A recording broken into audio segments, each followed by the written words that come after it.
What's up, guys? This is Coach Scott at Gaither High School. This is part 2 of the Florida Handbook questionnaire. Basically, I'm going to roll through these questions for you so you can follow along. If you didn't see my last video, I went over the first page where it left off with 4F. What does a red traffic light mean? And what does a flashing red traffic light mean? And just to review that one again, regular red traffic light means you must stop, and basically you may not proceed until it goes green. And then a flashing red is you have to treat it like a stop sign. Once you stop, you can proceed if the way is clear. Okay. So 4G, after a full stop at a red traffic light, when may a driver turn right? And if as soon as you stop, you have to make sure the way is clear. And then and a full stop, so you actually rock backwards, wait for 3 seconds, check left, right, left, and then you may proceed. So after a full stop at a red traffic light, when may driver turn right? When the way is clear. Okay.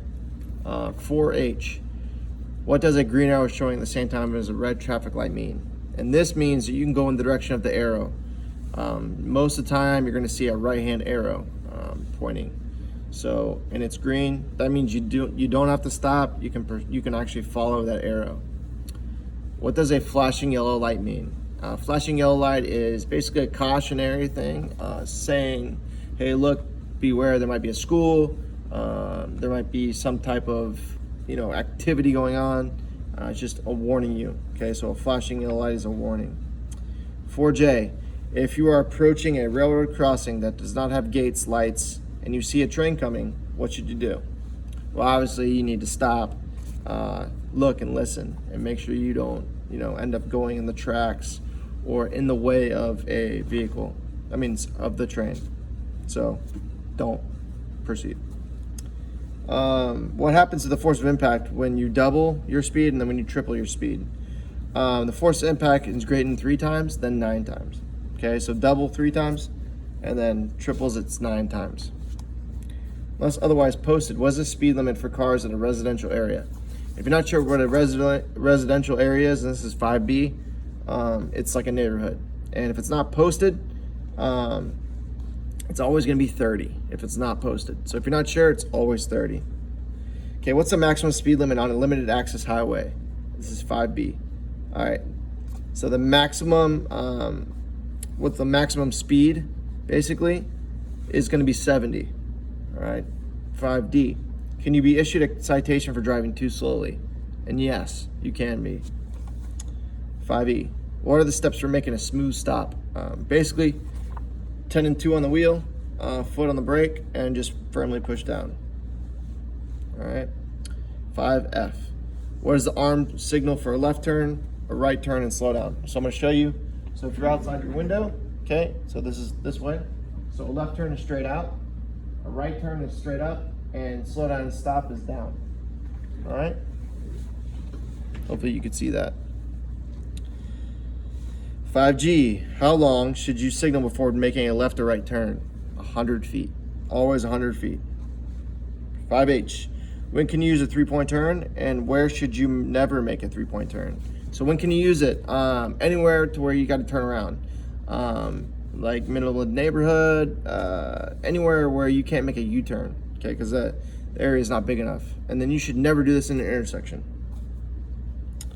What is an open intersection, and when must you yield right away? So open intersection is an intersection that has no signals, no stop signs, no lights, and there's basically, it's open to all traffic flow. And then when must you yield right away? When entering a major auxiliary road. Okay, or a major road, you got to yield right away.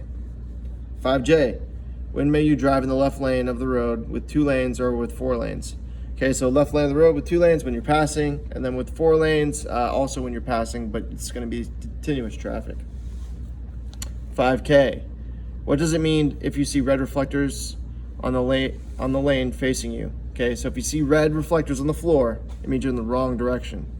You got to turn around as soon as you can. 5L. What is the recommended safe following distance?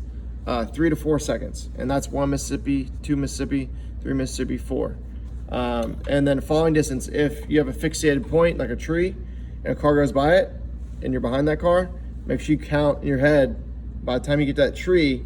That'll tell you the right way to do the following distance. All right, when should you increase your following distance? When you're too close. So if you do that and you're like at 1 or 2 seconds, then you should increase it, meaning give yourself more space. 5N, what are blind spots? Okay, so if I'm looking over my left-hand shoulder here, which you might be your right, but a blind spot's gonna be where I can't see over my shoulder here and I can't see over my shoulder here. So that's a blind spot check, okay? And that's basically a spot in your car to where you can't see and you gotta turn around and look. All right, 5O, how do you check your blind spots when you're preparing to change lanes? And I just kind of showed you. You gotta look over your shoulder. You signal first, and then you have to look over your shoulder. If you don't, you're not checking your blind spot. Okay, that's for both sides. All right, 5P. When is it unlawful to overtake and pass? Any hills, curves, intersections, railroad crossing, double yellow, double white. Solid. Those are lines. 5Q. Under what circumstances can you stop in an acceleration lane on an expressway? Under no circumstances. You should always pull to the very right-hand side and stay out of that lane. Okay. Where should you move your vehicle if you break down while driving on the highway? Always to the right-hand side if you can. If you can't, then you can use the left, but I highly suggest you use the right-hand side. And you put your emergency flashers on. Okay, and then what is the furthest away from a curb you can park? All right. What is the furthest away you can park from a curb? I really messed that up. 5T and 1 foot. It's 1 foot. All right. So that's page 2. Hopefully I went slow enough, but yeah. So make sure you get these answers down. I will post page 3 later on today, and we can get going. All right. Have a good day, guys. See ya.